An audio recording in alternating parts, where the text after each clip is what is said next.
اللہ تعالیٰ اسی حقیقت کو اہل ایمان کے دلوں میں راسخ کرنے کے لیے ارشاد فرماتا ہے وَلَقَدْ نَصَرَكُمُ اللَّهُ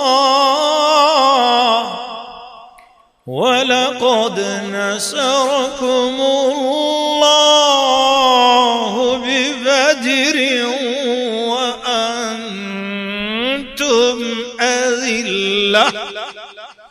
بلا شبہ اللہ تعالیٰ نے بدر کے دن تمہاری مدد کی تھی، ورنہ تم تو بہت کمزور تھے۔ مجاہدین کے برقاسا حملوں اور جانے دو عالم نبی کریم رحمت للعالمین شفیع المذنبین سید المجاہدین صلی اللہ علیہ وسلم کے کنکریاں پھینکنے کو اللہ تعالیٰ نے اتنا بڑا اعزاز اور مرتبہ عطا کیا کہ ان دونوں کاموں کو اپنا فعل قرار دے دیا، اور فرمایا کہ اس دن بظاہر تو مجاہدین کافروں کو قتل کر رہے تھے، مگر حقیقت میں ان کو میں خود قتل کر رہا تھا۔ یہ اللہ فرما رہا ہے، اللہ اکبر۔ بدر کے مجاہدین کے کام کو اللہ نے اپنا فرمایا، مگر اس طرح دیکھنے والوں نے دیکھا کہ میرے محبوب نے کنکریاں پھینکی ہیں، مگر در حقیقت اس نے نہیں بلکہ میں نے پھینکی۔ اللہ تعالیٰ نے قرآن مجید کے اندر ارشاد فرمایا، میں پھر طرز کے ساتھ پڑھتا ہوں، فَلَمْ تَقْتُلُوهُمْ وَلَكِنَّ اللَّهَ قَتَلَهُمْ وَمَا رَمَيْتَ إِذْ رَمَيْتَ وَلَكِنَّ اللَّهَ رَمَى۔ اللہ اس دن دست صحابہ بھی دست خدا بن گیا، اس دن دست مصطفیٰ بھی دست خدا بن گیا۔ فرمایا او مجاہدین، تم نے جس کو قتل کیا وہ تم نہیں قتل کر رہے تھے، وہ میں قتل کر رہا تھا۔ اور کملی والے نے جو مٹھی ریت کی پھینکی، فرمایا محبوب وہ تم نے نہیں پھینکی تھی، وہ میں نے پھینکی تھی۔ اللہ کیا بات! صحابہ وہ صحابہ جو کہ ہیں نبی کے در والے، صحابہ وہ صحابہ جن کی روز عید ہوتی تھی، نبی کا ذکر کرتے تھے، نبی کی دید ہوتی تھی۔ سبحان اللہ! اظہار یگانگت کا کیا ہی وجد آفری انداز ہے۔ حضرت معاذ اور معوذ کے حملوں سے ابو جہل کی ایک ٹانگ کٹ گئی تھی، زخم اس کے جسم پہ لگ چکے تھے، زخموں سے چور ہو کر گر پڑا تھا۔ معاذ اور معوذ یہی سمجھے کہ ہم نے اسے مار ڈالا ہے، مگر در حقیقت وہ مرا نہیں تھا، البتہ بری طرح مجروح ہو کر زخمی ہو کر وہ گر پڑا تھا۔ اس لیے جنگ کے خاتمے تک میدان میں پڑا سسکتا رہا۔ لڑائی ختم ہوئی، مسلمانوں کو فتح مل گئی، کافر بھاگ گئے، جو قید ہونے تھے وہ قید ہو گئے۔ تو جانے دو عالم نبی کریم صلی اللہ علیہ وآلہ وسلم کو خیال آیا کہ ابو جہل کو دیکھا جائے کہاں ہے۔ صحابہ اکرام سے ابو جہل کے بارے میں پوچھا۔ حضرت عبداللہ بن مسعود رضی اللہ تعالیٰ عنہ اس کا پتہ چلانے کے لیے نکلے، دیکھا تو ایک جگہ پر وہ شدید زخمی حالت میں گرا پڑا تھا۔ حضرت عبداللہ رضی اللہ تعالیٰ عنہ عبداللہ بن مسعود نے اس کی گردن پر پاؤں رکھا اور کہا، اوے تو ابو جہل ہی ہے نا؟ اللہ کے دشمن دیکھ اللہ نے تجھے کیسا آج ذلیل کیا ہے۔ اس شخص کی سخت جانی ملاحظہ کرو ذرا، زخموں سے چور تھا، نہ ڈال تھا، مگر فرعونیت، اللہ اس قسم کی سخت قسم کی فرعونیت والے شر سے ہم سب کو بچائے۔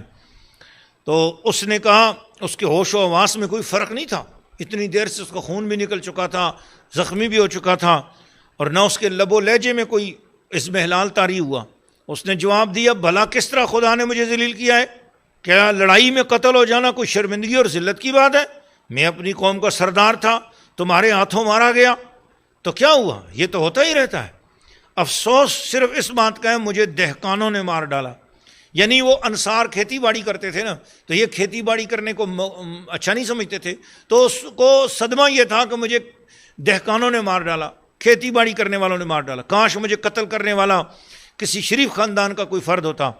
جب حضرت عبداللہ بن مسعود اس کا سر تن سے جدا کرنے لگے تو جب اس کا سر تن سے جدا کرنے لگے تو ان کی کند اور کمزور سی تلوار نے کام ہی نہیں کیا۔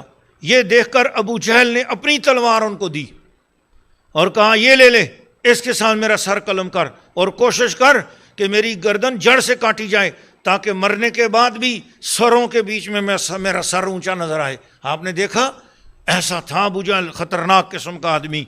حضرت عبداللہ بن مسعود رضی اللہ تعالیٰ عنہ، آپ نے اس کی آخری خواہش پوری کر دی، اس کا سر لا کر جان دو عالم نبی پاک علیہ السلام کے قدموں میں ڈال دیا اور عرض کیا یا رسول اللہ، یہ رہا اللہ اور اس کے رسول کے دشمن ابو جہل ملعون کا سر۔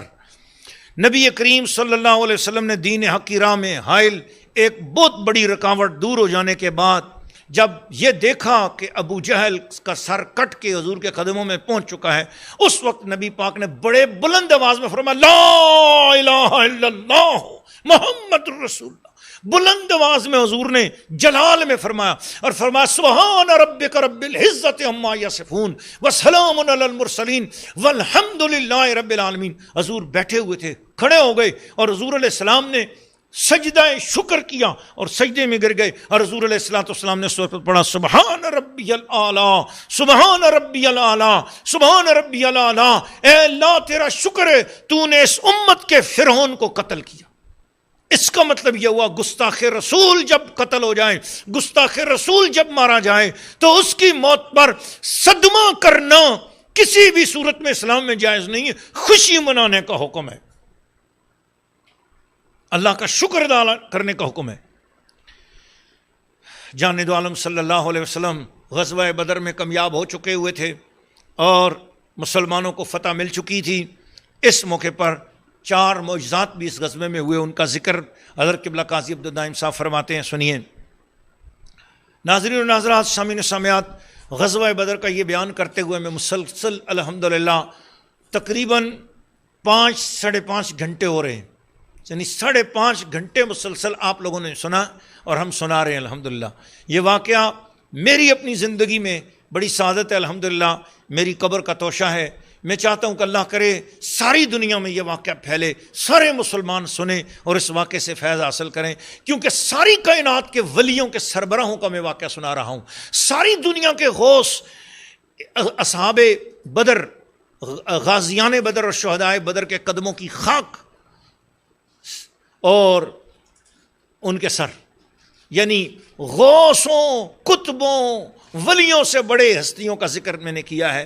اس لیے میں سمجھتا ہوں کہ یہ واقعہ ہمارے لیے سعادت بنے اور ہماری قبر و آخرت کا توشہ بنے۔ آپ بھی سنو، آپ کو بھی یہ ثواب ملے گا، آگے سناؤ، آپ کو ثواب ملے گا، شیئر کرو، آگے دو، سب کو بانٹو۔ یہ فیضان مصطفیٰ ہے، جس گھر میں سنا جائے گا اس گھر کی پریشانیاں دور ہوں گی، جس گھر میں یہ واقعہ سنایا جائے گا ان کو ڈبل نعمتیں ملیں گی۔ میں آپ کو سچ بتا رہا ہوں، الحمدللہ دامن مصطفیٰ تھام کر بتا رہا ہوں، یہ واقعہ سنو اور سناؤ، آپ کے گھروں میں برکت اترے گی، رزقوں میں برکت اترے گی، آپ کی مرادیں پوری ہوں گی، آپ سے اللہ خوش ہوگا، اللہ راضی ہوگا۔ سنو واقعہ نمبر 1، معجزہ۔ اگرچہ یہ غزوہ از اول تا آخر سراپا معجزہ ہے، تاہم سیرت نگاروں نے بعد نمایاں معجزات کا خصوصی ذکر کیا۔ ان میں سے دشمن کے مقتولوں کا پہلے سے نام بنام ذکر کرنے، ان کے مرنے کی جگہ متعین کرنے کا واقعہ، یہ تو آپ نے سارا سن لیا ہے۔ وما رمیت اذ رمیت ولکن اللہ رما کا بیان بھی ہو چکا ہے۔ لڑائی کے دوران حضرت عکاشہ رضی اللہ تعالیٰ عنہ کی تلوار ٹوٹ گئی۔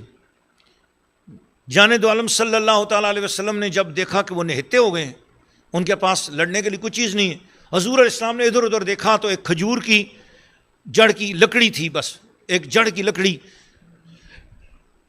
حضور علیہ السلام نے فرمایا ادھر آؤ۔ وہ لکڑی حضور نے اٹھائی، اپنا ہاتھ مبارک لگایا، فرمایا قاتل بہذا یا عکاشہ، اے عکاشہ اس کے ساتھ لڑ۔ انہوں نے آگے پکڑ کر حضور کی وہ حضور نے جو جڑ تاکہ انہوں نے جڑ جیسے ہی پکڑی، حضرت عکاشہ نے حضور کے ارشاد کے مطابق تو اس کو تلوار کی طرف لہرایا، حیرت انگیز طور پر وہ لکڑی تیز دھار، چمکدار، مضبوط تلوار بن گئی۔ یہ تلوار مدتوں تک حضرت عکاشہ رضی اللہ تعالیٰ عنہ کی اولاد میں بطور یادگار محفوظ رہی۔ حضور لکڑی سے ارادہ کر لیں کہ یہ تلوار بن جائے جی تو وہ ہو جاتا ہے جی۔ کہہ دیا جو آپ نے فرما دیا وہ ہو گیا، سبحان اللہ۔ معجزہ میرے نبی کا کہہ دیا تو ہو گیا، معجزہ میرے نبی کا کہہ دیا تو ہو گیا. تلوار جڑ کو میرے مصطفیٰ نے کہہ دیا تلوار، وہ کاشا نے لہرا دیا، وہ کہہ دیا تو ہو گیا.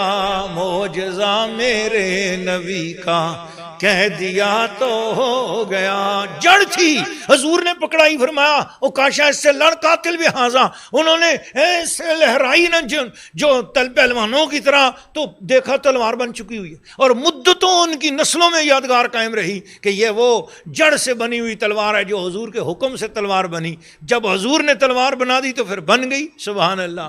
یہ ہے زبان مصطفیٰ، وہ زبان جس کو سب کن کی کنجی کہیں، اس کی نافذ حکومت پہ لاکھوں سلام. اسی طرح حضرت سلمہ رضی اللہ تعالیٰ عنہ کی شمشیر بھی ٹوٹ گئی، تو نبی کریم جان دو عالم صلی اللہ علیہ وآلہ وسلم نے ان کو کھجور کی ایک ٹہنی عطا فرمائی اور فرمایا اضرب بہی، اس کے ساتھ دشمنوں کو مارو. بس وہ فرمان کے ساتھ ہی وہ کھجور کی ٹہنی شمشیر برام بن گئی، ایک دم تلوار بن گئی. اسی طرح دشمن کے ایک زوردار وار سے حضرت خبیب رضی اللہ تعالیٰ عنہ کا پہلو کٹ گیا. نبی کریم علیہ السلام نے ان کے کٹے ہوئے حصے کو پکڑ کر آپ نے اپنا لعاب دہن شریف لایا، اپنے دست مبارک سے جوڑا، اوپر اپنا تھوک مبارک لعاب دہن اقدس نور لعاب مصطفیٰ لگایا. اسی وقت خون بھی بند ہو گیا، زخم بھی ٹھیک ہو گیا، اور دوبارہ پھر جوڑ کر ٹھیک ہو کر پھر وہ جناب علی اسی وقت لڑنے لگ گئے. سبحان اللہ. حضرت رفاع رضی اللہ تعالیٰ عنہ کی آنکھ میں تیر لگا اور ان کا ڈھیلا نکل کے باہر آ گیا. انہوں نے، وہ نیچے ریت پہ گرا ہوا تھا، اپنی آنکھ کا ریت سے پڑا ہوا ڈھیلا، اپنی آنکھ ریت میں پڑی ہوئی آنکھ اٹھا کر حضور کی بارگاہ میں آ گئے.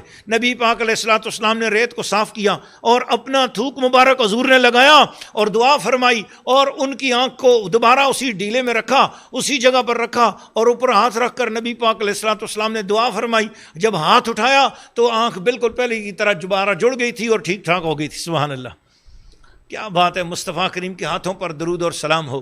اسی لیے تو اعلیٰ حضرت امام اہل سنت فرماتے ہیں ہاتھ جس سمت اٹھا غنی کر دیا، ہاتھ جس سمت اٹھا غنی کر دیا، ہاتھ جس سمت اٹھا غنی کر دیا. موج بحر سماحت پہ لاکھوں سلام، مصطفیٰ جان رحمت پہ لاکھوں سلام، شمع بز میں ہدایت پہ لاکھوں سلام. اور میری ماں جی سرکار نے چونکہ یہ تفسیر شریف لکھی ہے، اور آپ سورہ الانفال اس کے پہلے رکوع کی تفسیر میں یہ واقعہ بدر سنتے چلے جا رہے ہیں، اور میں حضرت قبلہ قاضی عبدالدائم صاحب کی سید الورا سے سنا رہا ہوں، تو میرا دل چاہتا ہے میں اپنی ماں جی سرکار کی شان میں بھی صلاۃ و سلام کا ایک شعر پڑھوں. پورا قرآن جس نے لکھا ہاتھ سے، پورا قرآن جس نے لکھا ہاتھ سے، پورا قرآن جس نے لکھا ہاتھ سے، ایسی قرآنی خدمت پہ لاکھوں سلام، ایسی قرآنی خدمت پہ لاکھوں سلام. غزوہ بدر مکمل ہو گئی اور قیدی بن گئے. کافروں کے جو لوگ قیدی ہونے تھے وہ قیدی بن گئے. مسلمانوں کو جو شہید تھے ان کو ایک جگہ جمع کر کے نبی کریم علیہ السلام نے ان کی تدفین فرمائی، جنازہ پڑھا، دعا فرمائی ان کے لیے. اور حضور علیہ السلام نے اب جان دو عالم صلی اللہ علیہ وسلم کے حکم سے سرداران قریش کی لاشوں کو گھسیٹا گیا، اور گھسیٹ کر ایک غلیظ، گندے اور تاریک کنویں میں پھینک دیا گیا. البتہ امیہ کی لاش اس قدر خراب ہو گئی تھی کہ وہ گھسیٹی نہ جا سکی، اس لیے اس کو وہیں پر پڑا رہنے دیا گیا۔ میدان بدر، میدان جنگ مدینہ منورہ سے دور ہونے کی صورت میں جانب عالم صلی اللہ علیہ وسلم کا معمول تھا کہ فتح کے بعد 3 دن تک وہیں پر قیام فرما رہتے تھے تاکہ تھکے ماندے سپاہی آرام کر لیں، زخموں کی مرہم پٹی ہو جائے، پھر واپسی کے لیے تازہ دم ہو جائیں۔ بدر میں نبی کریم علیہ الصلوۃ والسلام 3 دن مقیم رہے۔ تیسرے دن روانگی سے پہلے اس گڑھے کے پاس تشریف لے گئے جس میں مشرکین کی لاشیں پھینکی گئی تھیں، اور اس کنارے پر کھڑے ہو کر صحیح بخاری شریف میں آتا ہے کہ نبی کریم صلی اللہ علیہ وسلم نے مقتولوں کا نام پکارا، نام بنام پکار کر حضور نے فرمایا، اے ابو جہل، اے عتبہ، او فلاں، او ابو البختری، ہمارے ساتھ ہمارے رب نے فتح اور نصرت کا جو وعدہ کیا تھا وہ تو اس نے پورا کر دکھایا، تمہارے ساتھ ذلت اور رسوائی اور مبتلا عذاب کرنے کا جو وعدہ کیا تھا وہ بھی پورا ہو گیا کہ نہیں؟ تم میرے ہم قوم تھے مگر کیسے برے ہم قوم، تم نے مجھے جھٹلایا، دوسروں نے مجھے سچا سمجھا، تم نے مجھے مکے سے نکالا، لوگوں نے مجھے اپنے پاس ٹھہرایا، تم مجھ سے لڑنے کے لیے چلے آئے، اور اہل ایمان مدینے شریف والے لوگوں نے میرا بھرپور ساتھ دیا۔ جب حضرت عمر فاروق رضی اللہ تعالیٰ عنہ نے جانے دو عالم کو مردوں سے خطاب کرتے دیکھا تو بڑے حیران ہوئے اور عرض کیا، یا رسول اللہ کیف تکلم اجساد اللہ ارواح فیہا، یا رسول اللہ ان بے جان جسموں سے آپ کس لیے مخاطب ہو رہے ہیں؟ ان میں روحیں نہیں رہیں، ان سے آپ کس لیے مخاطب ہو رہے ہیں؟ نبی پاک علیہ الصلوۃ والسلام نے جو جواب دیا وہ سنو، لال رومال والوں سنو، پیلے کالے عقیدوں والوں سنو۔ نبی پاک علیہ السلام نے فرمایا، ما انتم بے اسمع لما اقول منہم، بخاری شریف جلد نمبر 2 صفحہ نمبر 566 کے علاوہ یہ روایت حدیث اور تاریخ کی بیشتر کتابوں میں تھوڑے بہت تغیر کے ساتھ مذکور ہے، لیکن ام المومنین حضرت عائشہ صدیقہ رضی اللہ تعالیٰ عنہ نے ما انتم بے اسمع کے الفاظ کا انکار کیا اور کہا کہ رسول اللہ نے یہ نہیں فرمایا کہ وہ سن رہے ہیں، بلکہ یہ فرمایا کہ اب انہیں پتہ چل گیا کہ میں جو کچھ کہا کرتا تھا وہ سچ ہے۔ اس کے بعد حضرت عائشہ نے یہ آیت بھی پڑھی، انک لا تسمع الموتیٰ، بخاری شریف جلد نمبر 2 صفحہ نمبر 567۔ مسئلہ سماع موتیٰ، مردوں کا سننا ہمارے موضوع سے خارج ہے، لیکن یہ تو ظاہر ہے کہ ام المومنین اس غزوے میں شامل ہی نہیں تھیں، اس لیے انہوں نے جو کچھ فرمایا وہ ان کی اجتہادی رائے ہے، جبکہ سماع والی روایت کے راوی اس واقعہ کے عینی شاہد ہیں، اس لیے اصولی طور پر ان کے مشاہدے کو ام المومنین کی رائے پر بہرحال ترجیح حاصل ہے۔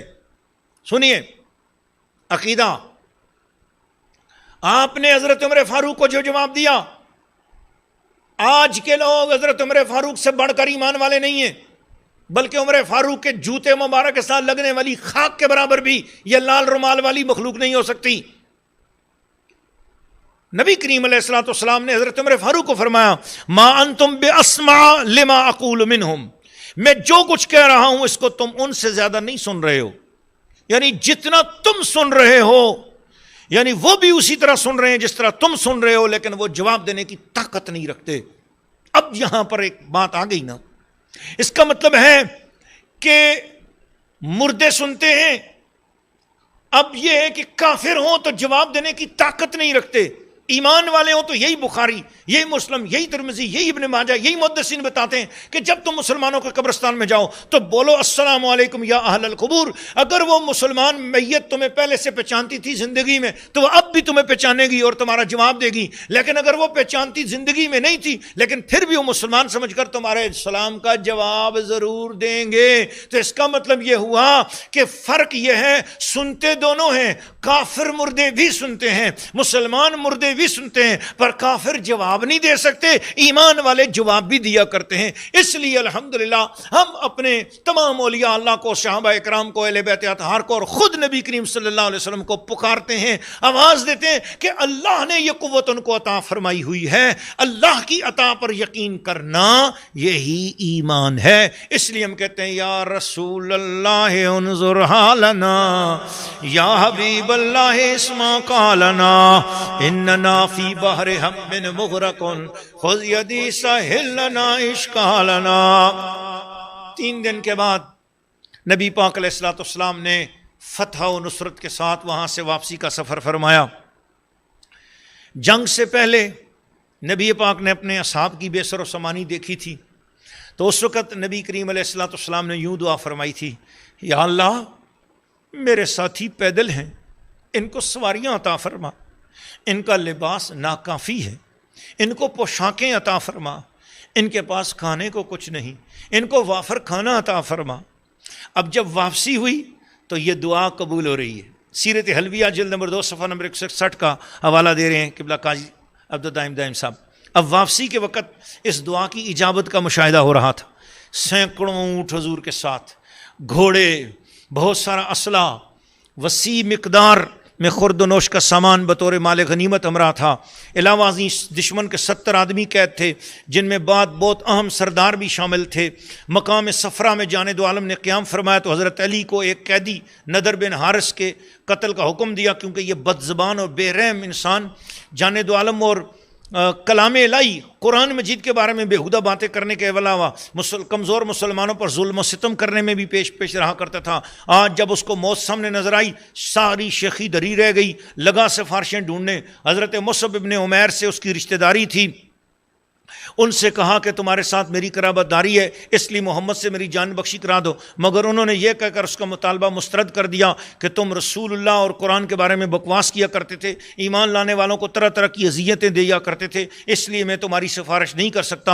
چنانچہ حضرت علی نے حسب ارشاد اس کے سر کے اوپر تلوار ماری اور اس کا سر دور جا کر گرا اور وہ قتل ہو گیا۔ نضر بن حارث الحمدللہ گستاخ رسول مر گیا الحمدللہ۔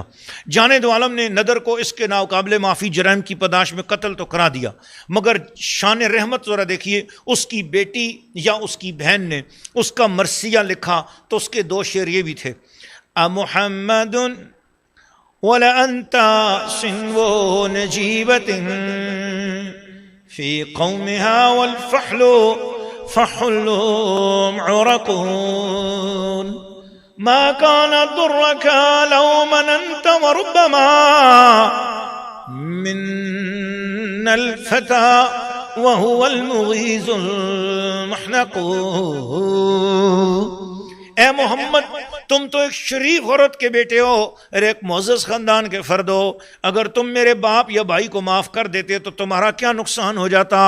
بارہا ایسا ہوتا ہے نا کہ جوان مرد آدمی ایسے شخص کو بھی معاف کر دیتا ہے جس سے سخت ناراض اور غصے میں ہوتا ہے۔ جانے دو عالم نے جب یہ شعر اس کی بہن یا بیٹی کے سنے، اس قدر روئے، نبی پاک اس قدر روئے، ریش مبارک آنسوؤں سے تر ہو گئی۔ فرمایا اگر یہ اشعار میں نے اس کے قتل سے پہلے سنے ہوتے تو یقیناً اس کو معاف کر دیتا۔ سیرت حلبیہ جلد نمبر 2 صفحہ نمبر 297 کے حوالے سے قبلہ قاضی صاحب نے یہ واقعہ سنایا۔ اگرچہ یہ بات ممکن تو نہیں تھی، کیونکہ یہ شعر مرثیہ کے ہیں اور مرثیہ کسی انسان کے مرنے کے بعد ہی کہا جاتا ہے، پہلے تو نہیں، لیکن جانے دو عالم کے وفور رحمت سے محض ایک فرضی احتمال کے پیش نظر حضور ازردہ اور اشکبار بھی ہو گئے۔ گریہ ابر رحمت پہ لاکھوں سلام۔ ناظرین، اس کے بعد عرق الزبیہ نامی جگہ پر حضور پہنچے، آپ نے عقبہ ابن معیط کے قتل کا حکم صادر فرمایا۔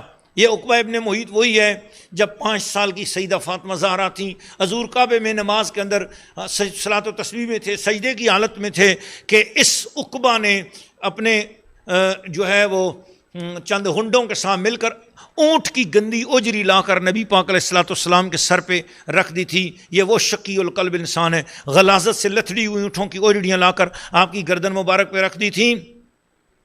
اور اس کے علاوہ بھی اس کے متعدد جرائم تھے۔ جب آپ نے اس کے قتل کا حکم دیا تو اس نے وویلا شروع کر دیا، دیگر قیدیوں سے مخاطب ہو کر کہنے لگا آخر یہ کیا دھاندلی ہے، تم سب کو زندہ رکھا جا رہا ہے اور مجھے قتل کیا جا رہا ہے۔ جانے دو عالم صلی اللہ علیہ وسلم نے خود جواب دیا، اس کی وجہ یہ ہے کہ تو ان سب سے زیادہ منکر اور مفتری تھا۔ چنانچہ حضرت علی نے اس کو بھی واصل جہنم کر دیا۔ ناظرین و ناظرات، واقعہ بدر کے واقعات یہاں پر اختتام پذیر ہوئے۔ اب نوید فتح، مدینہ شریف میں خوشی کی خبر پہنچانے کا اہتمام خود رسول پاک نے کیا۔ یہ 5واں اور آخری کلپ انشاءاللہ اس کے بعد آپ سننے والے ہیں۔ حضور نے اپنی فتح کی خوشخبری کی خبر مدینہ شریف میں خود پہنچانے کا اہتمام کیا۔ وہاں کیا ہوا اور ادھر مکہ میں کیا ہوا؟ جی، شکست جنہوں نے پائی وہاں کر کیا ہوا، فتح جنہوں نے پائی وہاں کیا ہوا؟ آئیے مومنین نے سنا، ایمان والوں نے سنا تو ان کا کیا حال ہوا، منکروں نے سنا، منافقوں نے سنا تو ان کے اوپر کیا گزری۔ یہ ایک عظیم الشان آخری اس قسط کا، یعنی سمجھو کہ غزوہ بدر کا آخری واقعہ کا عنوان کا اختتام انشاءاللہ العزیز۔ تقریباً ہم نے ایک 5-6 گھنٹے ہو رہے ہیں کہ الحمدللہ ہم نے واقعہ بدر آپ کی خدمت میں پیش کیا ہے، اور میں دعا کرتا ہوں کہ اللہ اس کی برکات ہماری نسلوں کو نصیب فرما۔ میں اگرچہ اپنا ان پڑھ آدمی ہوں اور بالکل آج اپنے اجمی ہونے کا احساس ہے مجھے، اپنے ان پڑھ جاہل ہونے کا بھی احساس ہے، میں یہ سمجھتا ہوں کہ میرے جیسا نالائق کوئی نہیں ہے، لیکن میں ان کی نسبتوں پر ناز کرتے ہوئے التجا کرتا ہوں کہ یا رسول اللہ شنیدم کے در روز امید و بھیم بداراں بنے کا ببخشد کریم۔ حضور ایک بوڑھی امائی نے بھی ایک اٹی لے کر یوسف علیہ السلام کی خریداری میں حصہ لیا، اس کا بھی نام آ گیا۔ حضور ہم بھی اپنے اجمی الفاظوں کی اٹی لے کر آپ حسین و جمیل کائنات کے اونچے ترین لوگوں کے واقعے سنانے کے لیے حضور ہم نے بھی ایک ٹوٹا پھوٹا سا انتظام کیا ہے، یا رسول اللہ سے قبول فرما لیں اور ہماری دنیا اور آخرت سنور جائے۔ سبحان اللہ بحمدہ، سبحان اللہ العظیم، لا الہ الا اللہ محمد رسول اللہ۔